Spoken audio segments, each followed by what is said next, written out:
आदाब, सत श्री अकाल, अस्सलाम वालेकुम। मैं हूँ आपके साथ फायका जावेद। बहुत बहुत स्वागत है आपका मेरे और आपके YouTube चैनल पे। जैसे कि आप सब लोग जानते हैं कि पॉडकास्ट हर दिन मैं आप तक लाने की भरपूर कोशिश करती हूँ। एज़ आप सब लोग जानते हैं कि जिन लोगों को नहीं पता है कि मेरी कुछ दाँत की प्रॉब्लम्स थी। मैं बहुत ज़्यादा बीमार थी, तो डॉक्टर ने कुछ प्रिकॉशनरी मेजर्स दिए थे। As precaution is better than cure. तो मैंने सोचा कि थोड़े टाइम रेस्ट लिया जाए, लेकिन अभी कुछ दिनों में मैं फिर से ही वही नॉर्मल रूटीन स्टार्ट करने जा रही हूँ। और नॉर्मल डेज़ में जैसे हम बहुत सारे पॉडकास्ट करते थे, बहुत सारे लोगों को अपने पॉडकास्ट में जोड़ते थे, और आज हमारे साथ हमारे पॉडकास्ट पे जुड़ चुकी है पाकिस्तान से, जो कि एक यूट्यूबर है और आप सब लोग इनको जानते हैं। अनम शेख हमारे साथ जुड़ चुकी है।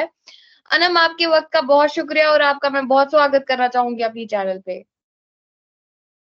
Thank you so much Faika for inviting me. और अल्लाह पाक आपको जल्द सेहत याब करे, आपका दांत का दर्द भी ठीक हो जाए, दांत भी ठीक हो जाए, और आप दोबारा से ऐसे ही बहुत अच्छी अच्छी वीडियोस बनाती रहें।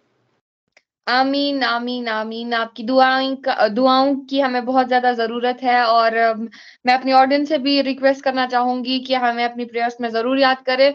और आपके वक़्त का भी बहुत शुक्रिया, क्योंकि आप हमारे ऑडियंस के लिए टाइम निकालती हैं, हमें फैक्ट से आगाह कराती है, हमारी ऑडियंस से बिल्कुल फैक्ट से उनको आगाह कराती है। इसके लिए आपका बहुत ज़्यादा शुक्रिया। आज जिस टॉपिक पे हम बहुत बातचीत करना शुक्रिया। चाहते हैं, यूजुअली पाकिस्तानी हमसे सवाल करते हैं कश्मीर में क्या हो रहा है, कश्मीर में मुस्लिम सेफ है, कश्मीर में क्या हालात है, कश्मीर में कैसा हो रहा है, मुसलमानों के साथ कैसा सलूक हो रहा है। लेकिन पाकिस्तान से एक वीडियो मैं देख रही थी। यूजुअली एक क्लर्क है, वो मौलाना भी है, उनका नाम है अशरफ महमूदी। उन्होंने एक मजलिस बुलाई थी, उन्होंने पाकिस्तान में एक मजलिस बुलाई थी। और जैसा कि मुझे पाकिस्तानी लोगों से जानने को मिलता है कि भरपूर तरीके से हिंदुस्तान की बरखिलाफी होती है, तो वहां पे भी कुछ ऐसा ही हुआ। हिंदुस्तान को दुश्मन मुल्क करार दिया गया, हिंदुस्तान के बारे में ऐसी बातें बोली गई जो लोगों को भटका सके, जो लोगों को गुमराह कर सके। तो आप ऐसे लोगों के लिए क्या चीजें बोलना चाहोगे? ऐसे लोगों के लिए आपके क्या थॉट्स है दिमाग में? क्या आप उनको मौलाना मानते हो? क्या आप उन लोगों को अपना मसीहा मानते हो? बीइंग ए पाकिस्तानी, आप उनकी स्टेटमेंट को किस नजरिए से देखते हो? फाइका, आपने बहुत अच्छा टॉपिक रखा है, क्योंकि आपने कहा मौलानास को मानते हो। तो देखिए, five fingers are not equal. इसी तरह सब मौलाना जो दाढ़ी, टोपी या मतलब फतवे या फिर जो भी चीज बताते हैं, ये सारे मौलाना एक जैसे नहीं होते। अब पाकिस्तान में वो कहते हैं ना, ईंट उठाओ तो मौलाना निकल आता है, ईंट उठाओ तो हाजी निकल आता है। इस तरह का हिसाब है कि पाकिस्तान में बहुत से मौलवी हैं, बहुत से उलमा हैं, बहुत से लोग हैं जो कि बयान देते हैं हिंदुस्तान के बारे में, इस्लाम के बारे में, दीन के बारे में, नमाज के बारे में। लेकिन हर एक चीज फैक्चुअल नहीं होती, हर एक चीज मुनासिब नहीं होती जो उनकी कही होती है। तो इस तरह से आपने जिनकी बात की है, मैं ये समझती हूँ कि पाकिस्तान की आवाम को जज्बाती करने के लिए हर नया बंदा उठ के ये बात कह देता है कि हिंदुस्तान हमारा दुश्मन है, हिंदुस्तान से तो हम ऐसे करेंगे। और आज भी आप देखें कि पाकिस्तानियों के दिमाग में एक चीज है, जज्बा। भाई, कौन सा जज्बा? ठीक है, अल्लाह ताला ने आपको मुसलमान बना दिया है, आपने मुसलमान होने का एक वो कर ही लिया है कि आपने कलमा पढ़ लिया है। तो इसका मतलब ये नहीं है कि आप बैठे हुए हैं और आप कह रहे हैं हमारे अंदर जज्बा है। हिंदुस्तान पांचवी बड़ी मौशियत है, चौथी बनने वाला है। हिंदुस्तान के पास हर एक वो चीज है जो शायद पाकिस्तान के पास अभी नहीं है, और आने वाले 10, 15, 20, 25 सालों में भी पाकिस्तान के पास नहीं होगी। तो जो चीजें हिंदुस्तान के पास हैं, उन चीजों का ना होते हुए हम मुकाबला कैसे कर सकते हैं? ये पढ़ी लिखी बात है। अब ये बात मौलाना नहीं जानता, क्योंकि वो स्कूल नहीं जाते, वो एजुकेशन नहीं लेते। वो सिर्फ और सिर्फ वो चीजें बताते हैं जो चीजें उन्होंने खुद क्रिएट की हुई हैं। और कुरान भी कहता है, इल्म सीखो, इल्म सीखो, चाहे चीन तक जाना चाहिए। अब इल्म का जिक्र ये तो नहीं है कि सिर्फ इस्लामिक इल्म सीखो, इल्म का जिक्र है इल्म सीखो। तो हम ये चीज कह सकते हैं कि हमें दोनों तरह का इल्म सीखना चाहिए। अब पाकिस्तान के अंदर जो एजुकेटेड बंदे हैं, जो एजुकेटेड पर्सनालिटीज हैं, वो ये कभी नहीं कहती कि जज्बा। वो कहते हैं कि भाई हिंदुस्तान हमसे आगे है और हमें ये मानना चाहिए, और हमें इस पे अपने पाकिस्तान में रहते हुए काम करना चाहिए ताकि हम उनका मुकाबला कर सके। तो दो कैटेगरी के लोग हैं, जो एक मौलवियों को मानते हैं और उनकी सुनी सुनाई बातों पे चलते हैं, और एक एजुकेशन को जानते हैं, एजुकेशन और कुरान के मुताबिक चलते हैं। ये दो तरह के लोग हैं। और मौलवियों का तो काम है जज्बाती करना, चाहे वो किसी भी तरह, अगर वो ये जज्बाती नहीं करेंगे तो उनकी रोजी रोटी कैसे चलेगी। हाँ, हमारे ऑफिशियल लेवल की बात करें, वो अगर जज्बाती नहीं करेंगे, कश्मीर का नाम नहीं लेंगे या फिर हिंदुस्तान का नाम नहीं लेंगे, तो उनकी कुर्सी कैसे चलेगी, उनको वोटिंग कैसे मिलेगी, वोट बैंक कैसे आएगा उनके पास। तो ये सारी चीजें हैं जिसकी वजह से सिर्फ हिंदुस्तान का नाम लिया जाता है। अभी आप देख ले कि जब चंद्रयान 3 जो है आपका कामयाब हुआ था, पहले तो पाकिस्तानी मानते नहीं थे, फिर एक लाल टोपी वाला उठ के कहता है कि भाई इन चीजों को तो हम मानते ही नहीं है। चलो भाई, पाकिस्तान का तो समझ आता है, अनएजुकेटेड लोग ज्यादा हैं, जाहिल लोग ज्यादा हैं, या फिर पाकिस्तान ने आज तक कुछ ऐसा क्रिएट नहीं किया जिससे पाकिस्तानियों को पता हो कि ऐसा हो सकता है। But on the other hand China, भाई चाइना ने मून मिशन भी किया, बहुत कामयाब भी है चाइना। चाइना के अंदर से ऐसी न्यूज है तो मानने सुनने में नहीं आता। चाइना के साइंटिस्ट, जो फेमस साइंटिस्ट है, उन्होंने कह दिया कि चंद्रयान 3 जो है वो साउथ पोल पर नहीं लैंड किया।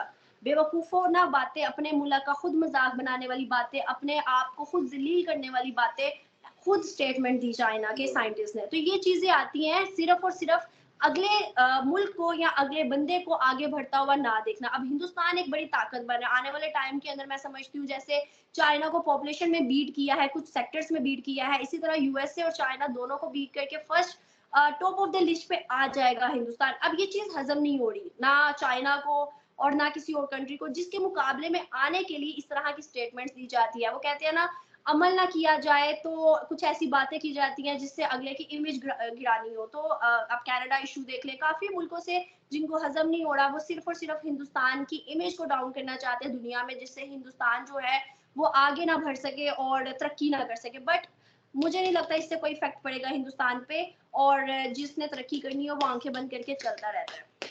एग्जैक्टली अनम, ये बात आपने बिल्कुल सही बोली कि हिंदुस्तान को किसी से भी कोई फर्क नहीं पड़ता और किसी के बोलने से हिंदुस्तान की इमेज कोई डाउन नहीं हो जाती है, क्योंकि हम किसी पे डिपेंड नहीं है।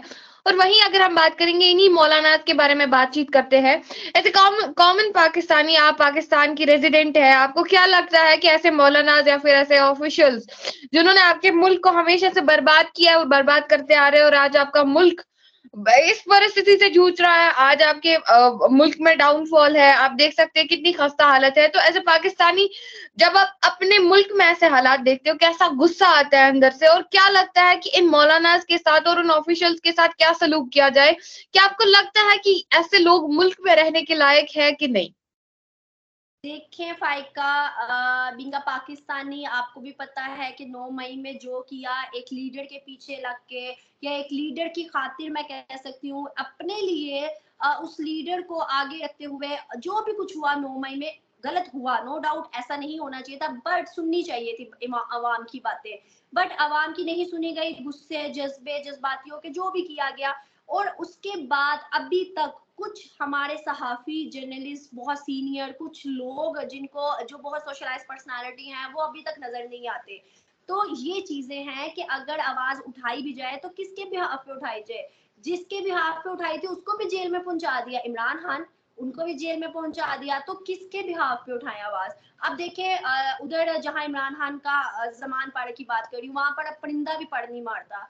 खौफ आ गया ना लोगों के अंदर कि नहीं भाई, अपनी अपनी जान बचाओ, क्या रखा है, बस ठीक है, नॉर्मल, ठीक है। अब दूसरी चीज आती है मौलाना की, कि मौलाना जो है वो किस तरह से पाकिस्तान को डाउनफॉल की तरफ लेके जा रहे हैं। मैं समझती हूँ मौलाना ना सिर्फ पाकिस्तान को डाउनफॉल की तरफ लेके जा रहे हैं, बल्कि जहां भी अभी हिंदुस्तान की भी बात करती हूँ, हिंदुस्तान के अंदर भी अगर मौलाना हैं, मैं काफी लोगों को सुनती हूँ, तो वो ऐसी बातें कर जाते हैं जिससे जो है कोई दीन का ताल्लुक नहीं होता, वो अपने आप जो क्रिएट करते हैं वो इस तरह की बातें कर जाते हैं। तो मौलाना का काम ना सिर्फ पाकिस्तान के अंदर है डाउनफॉल का, बल्कि हिंदुस्तान के अंदर भी है। और ये बिल्कुल। मुझे लगता है कि जो लोग सबसे ज्यादा जाहिल होंगे ना, वो ही इन सब चीजों को प्रमोट करते होंगे या इनकी सुनी सुनाई बातों पे अमल करते होंगे। मैं जहां तक मैं जानती हूँ कि मुझे मुझे लगता है कि जैसे कुरान में भी जिक्र है कि हमें जो है ये दरबार वगैरह होते हैं, इनको मतलब प्रमोट नहीं करना चाहिए, जिक्र है कि गिरा देना चाहिए। जो बुत परस्ती करता है या मजार परस्ती करता है, दोनों इक्वल है, मतलब इस तरह की कुरान में भी जिक्र है। तो जो लोग मजारों वगैरह को भी मानते हैं, मौलाना को मानते हैं, ये सब चीजें मुझे नहीं लगता कि ठीक है। आई थिंक सो कि इन सब चीजों को हमें खत्म करना चाहिए और एक कदम ब कदम इन चीजों पर हमें स्टेप लेना चाहिए, ताकि हम लोग आने वाली नस्ल को इन सब चीजों से बचा सके। जी, बिल्कुल, ये बात तो आपने बिल्कुल सही बोली कि जो इस किस्म के जाहिल मौलवी होते हैं, जो इस किस्म के जाहिल मौलाना होते हैं, वो हर जगह पे दहशत फैलाते हैं, हर जगह पे टेररिज़्म फैलाते हैं और हर जगह में लोगों में तसादुम फैलाते हैं। उनका बस एक ही मकसद होता है कि वो किस तरीके से लोगों को आपस में जुदा कर सके, किस तरीके से हर अलग-अलग सेक्ट्स को लोगों के हर एक सेक्ट के लोगों को अलग-अलग तरीके से तोड़े। बस मेरा ये मानना था कि जिस हिसाब से मैंने उनका वो वीडियो देखा, ख़ैर जिस तरीके से वो लोगों को बहका रहे थे, बहुत ही ज़्यादा गलत था और बहुत ही ज़्यादा गलत रवैया था और उसके ऊपर जो है लोग काफ़ी चेरिश कर रहे थे। लेकिन ख़ैर जाने, अल्लाह ताला ही जाने कि पाकिस्तान का आगे क्या हाल होने वाला है, इससे बदतर क्या हाल होने वाला है। अगर ऐसा ही चलता रहा तो पाकिस्तान का नामो-निशान कहीं दुनिया में नहीं होगा। तो मुझे लगता है कि पाकिस्तानियों को भी इस पे सोचना चाहिए। आप जैसे होप यूट्यूबर्स, फॉर आप द जैसे बेस्ट लोग, भाई का, होप फॉर द आप बेस्ट, जैसे हम अच्छे की उम्मीद रखते हैं क्योंकि बिल्कुल, हम ये चीज बिल्कुल जानते हैं कि अनम, आप जैसे हम लोग क्योंकि आप जैसे लोग वहाँ पे बहुत सारे यूट्यूबर्स हैं, बहुत सारे यूट्यूबर्स बहुत अच्छा काम कर रहे हैं, लोगों में अवेयरनेस फैलाने की कोशिश कर रहे हैं, तो हम दुआ कर सकते हैं कि ऐसे यूट्यूबर्स और निखर के आए और लोगों तक जानकारी पहुँचाए और लोगों को अवेयर करे कि सच क्या है, झूठ क्या है, लोगों को फ़र्क दिखाए। तभी जाके शायद पाकिस्तान में तरक्की हो सकती है और तभी जाके पाकिस्तान में एजुकेशन आ सकती है, क्योंकि वैसे तो इंटरनेट पे कोई सर्च नहीं करता है।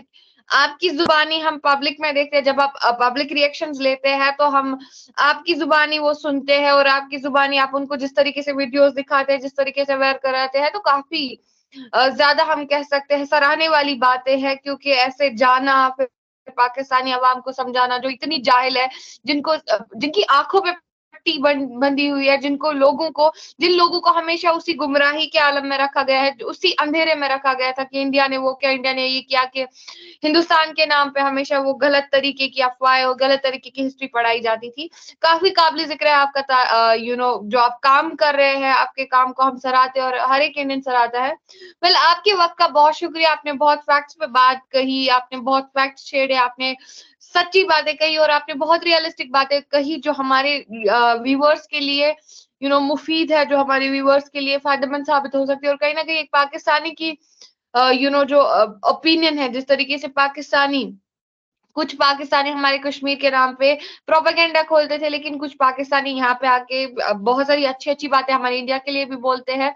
तो काफ़ी ज़्यादा अच्छा लगता है सुन के और काफ़ी ज़्यादा प्राउड महसूस होता है कि हम एक इंडियन हैं। ख़ैर, ऐसे ही मिलते रहेंगे और पॉडकास्ट करते रहेंगे और लोगों को बुलाते रहेंगे। तब तक के लिए आप जुड़े रहें। बाकी जय हिंद, जय भारत, जय कश्मीर। Thank you Anam. बहुत शुक्रिया फाइका, अल्लाह हाफिज, बाय बाय।